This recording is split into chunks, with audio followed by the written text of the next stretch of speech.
Well, good afternoon, everybody. Gary Shapiro, Southwest Financial Center. Today I wanted to talk really briefly, as best I can, on just an outline of the Donald Trump, President Trump's tax plan, the proposal that was first forwarded on the 2016 campaign and then presented about 2 months ago by Steve Mnuchin, our Treasury Secretary, and Gary Cohn. And the overall indication that's coming, from a Treasury Secretary is that this tax plan is meant to boost the economy with all these tax cuts, repatriation of foreign corporate tax earnings, lowering the corporate tax rate, meant to trickle down into more jobs. But the Tax Policy Center, and that's an apolitical, sort of board of those knowledgeable on tax matters, and how it indicates what will happen from particular tax policy changes, said overall that it's going to dampen economic growth, and how, number one, it's going to add 11.6 trillion to 19 trillion dollars onto the national debt, without any offsets and mega proposals for growth of gross national product, where we're looking at 1 to 1.5%, 1.75% of GNP increases, and on their side of things, they're saying that it can go 3 to 5% growth, which is a very tough sell. So what one should take note of is that an increase of national debt, number one, weakens the dollar, and secondly, raises interest rates. Both items not very good.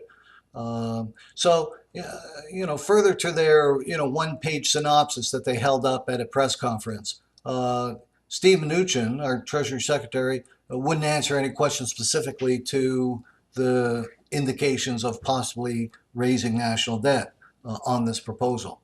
So it has a very low chance, as is, of passing the Senate because, in fact, the proposal adds to a deficit.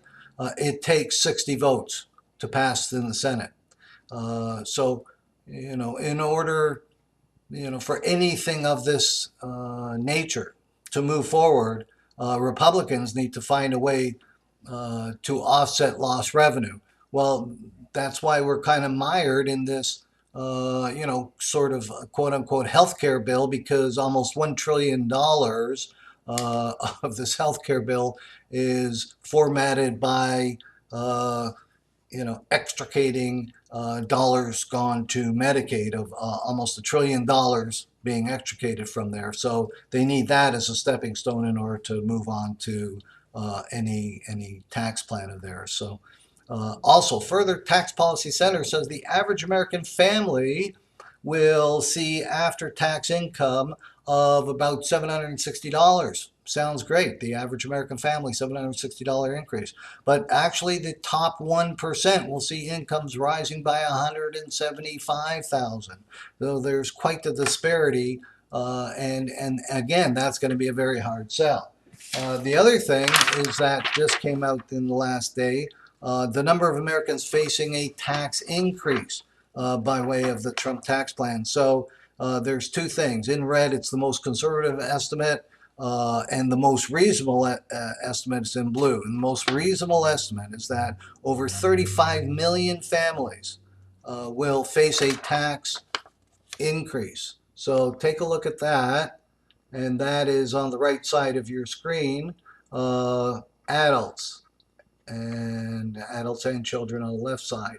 But the 26 million, over 26 million is the most conservative estimate facing a tax increase, and over 35 million facing a tax increase. So that's picking and choosing winners and losers by way of a tax plan. It's going to be a very hard sell. In part two, I'll get into some of the details for some of the policy wonks that may be interested in it. But that's the general framework of it. Have a great day.